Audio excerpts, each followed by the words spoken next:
Assalamualaikum warahmatullahi wabarakatuh, teman-teman semua.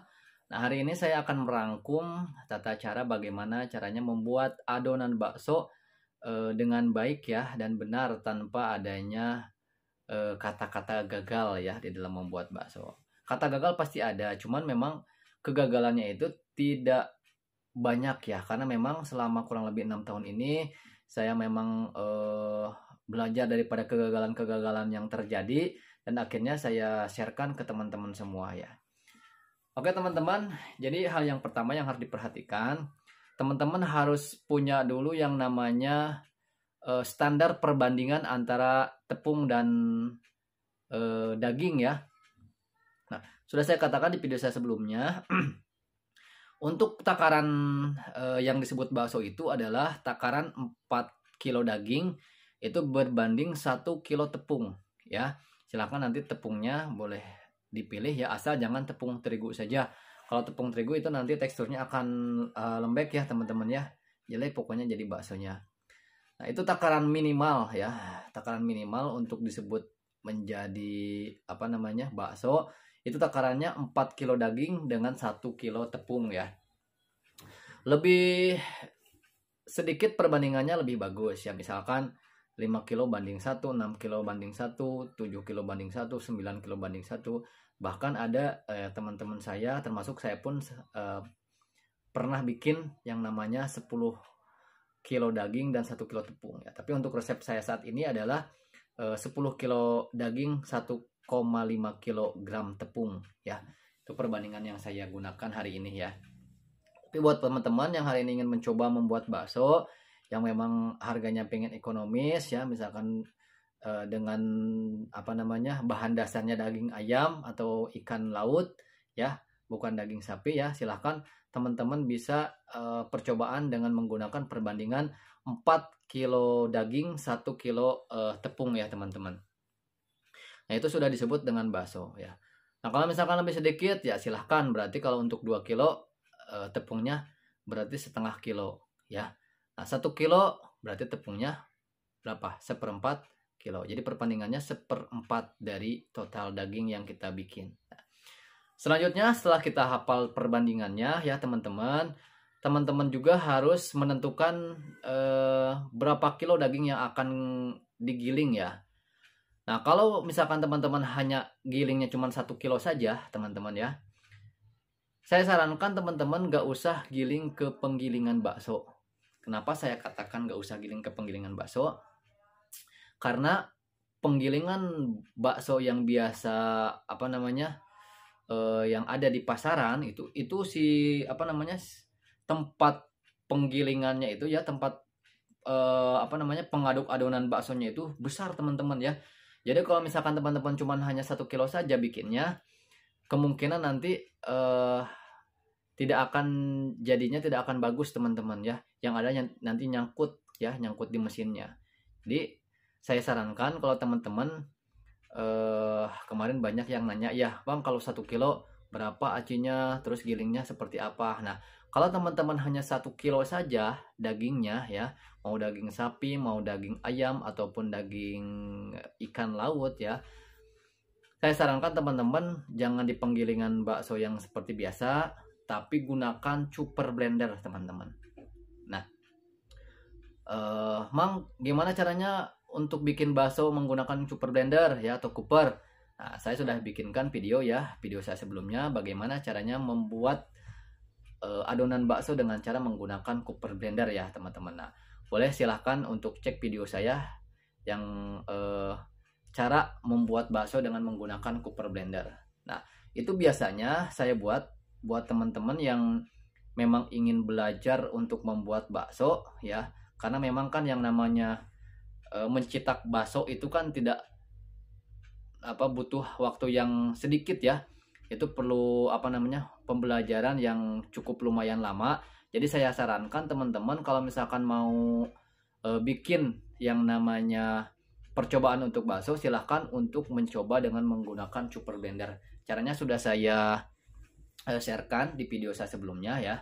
Silahkan tinggal klik aja menu video di video saya. Selanjutnya cari video saya yang cara membuat bakso dengan menggunakan chopper blender ya. Oke teman-teman, tadi sudah tentukan perbandingan baksonya, tentukan perbandingan dagingnya sama tepung. Yang keduanya adalah berapa kilo daging yang akan kita bikin untuk bakso ya. Kalau cuma sedikit silahkan untuk menggunakan chopper blender. Selanjutnya teman-teman, setelah menentukan kedua itu, tentukan juga jenis pengenyal yang akan dicampurkan nanti oleh teman-teman semua. Banyak jenis-jenis pengenyal yang aman di pasaran ya, dari mulai jenis kopta ya, karagenan, terus super baso dan sebagainya. Itu sudah ada merek-merek dagang yang memang sudah instan ya dibikin untuk mengenyalkan bakso. Fungsi dari pengenyal itu sendiri ya teman-teman, untuk mengikat kandungan air di dalam bakso supaya bakso itu tidak terlalu banyak air dan akhirnya bakso kita menjadi kenyal ya teman-teman, dan tidak mengembang ke atas gitu kan. Kalau terlalu banyak air biasanya itu diam di bawah ya, dan teksturnya itu akan lembek ya teman-teman.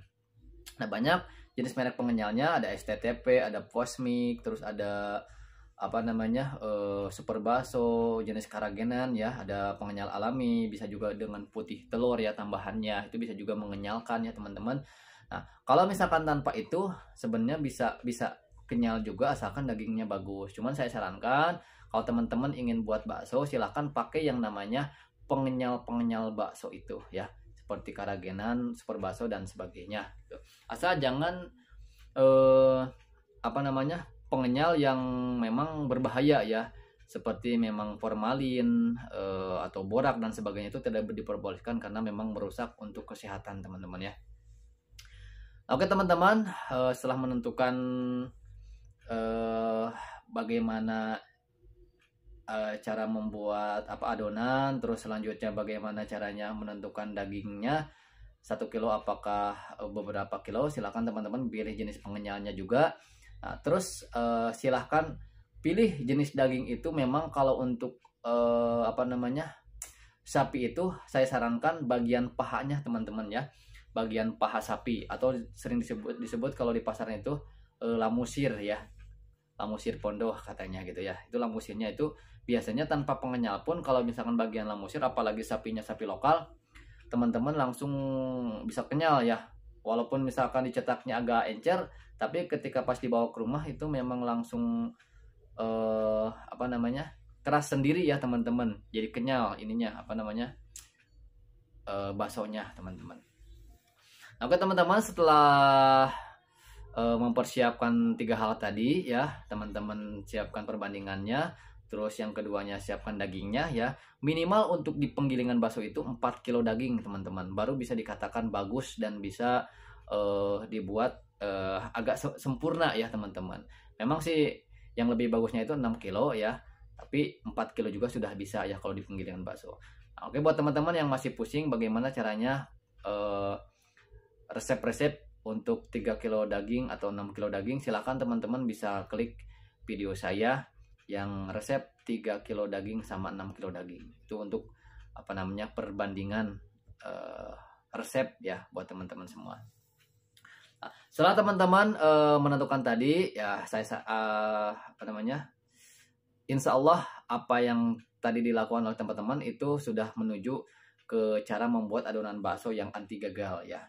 Nah, kalau teman-teman masih pusing bagaimana bang cara resep takaran bumbunya, takaran penyedapnya, takaran pengenyal-pengenyalnya ya. Kalau misalkan masih pusing lihat video saya, masih belum paham, silahkan teman-teman alternatif yang terakhir itu datang ke penggilingan bakso ya. Oke, saya lihatkan tata caranya. Yuk, mari kita ke penggilingan bakso teman-teman ya. Nah, ini teman-teman tempat penggilingan yang biasa saya langganan di sini ya, tempat giling bakso ya, untuk membuat adonan bakso. Teman-teman silakan untuk datang aja ke tempat penggilingan bakso di tempatnya teman-teman semua. Silakan langsung datang tempat penggilingannya. Terus teman-teman tinggal tanyakan saja ya ke petugas penggilingannya. Dan jangan lupa juga teman-teman minimal bawa 4 kilo daging ya. Mau daging ayam boleh, mau daging sapi boleh, silahkan sesuai dengan bakso yang akan dijual oleh teman-teman semua. Setelah itu teman-teman, nah karena petugas penggilingan itu serba hafal dalam pembuatan bakso, silakan langsung tanyakan saja kira-kira bumbu yang pas untuk 4 kilo daging dan tepungnya dan apa namanya pengenyalnya teman-temannya. Setelah itu teman-teman, nah lihat ke tempat penggilingannya seperti ini teman-teman. Nah ini kenapa saya sarankan untuk tidak 1 kilo, karena memang tempat penggilingannya juga ya, tempat pembuat adonannya seperti ini ya, gedenya seperti ini teman-teman. Jadi kalau untuk 1 kilo itu nanti akan nyangkut ya di tempat itunya, di tempat adonannya. Nah ini teman-teman, nanti pas teman-teman bawa daging yang 4 kilo itu ya, ya minimal 4 kilo ya kalau mau bagus giling di penggilingan itu, silakan untuk dirontok seperti ini teman-teman ya. Nanti petugas penggilingan sudah pasti tahu sih untuk digiling kasar dulu seperti ini teman-teman. Setelah itu langsung nanti akan digilingkan secara otomatis ke penggilingan seperti ini teman-teman ya. Beres teman-teman. Itu aja, simple ya cara membuat bakso di penggilingan bakso. Nah ini teman-teman, kalau ini kayaknya lagi bikin yang namanya perkedel nih, biasanya buat hajatan atau warung nasi nih, perkedel. Bisa perkedel juga bisa di tempat penggilingan ya teman-teman. Oke teman-teman, jadi itu aja cara simpelnya. Silahkan teman-teman mau nanya apapun di tempat penggilingan bakso ya, bumbunya, takaran bumbu, takaran bakso yang bagus ya,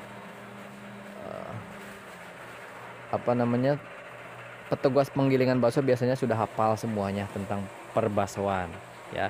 Jadi untuk masalah bumbu silahkan untuk diserahkan saja ke petugas penggilingan baksonya ya. Tapi saya sarankan minimal di angka 4 kilo daging, 1 kilo tepung, dan bumbunya silahkan untuk diserahkan ke petugas penggilingan. Nah kalau teman-teman mau nyobain resep yang saya bikin, silahkan tonton video saya yang resep 6 kilo daging atau 3 kilo daging ya teman-teman. Oke, terima kasih. Assalamualaikum warahmatullahi wabarakatuh.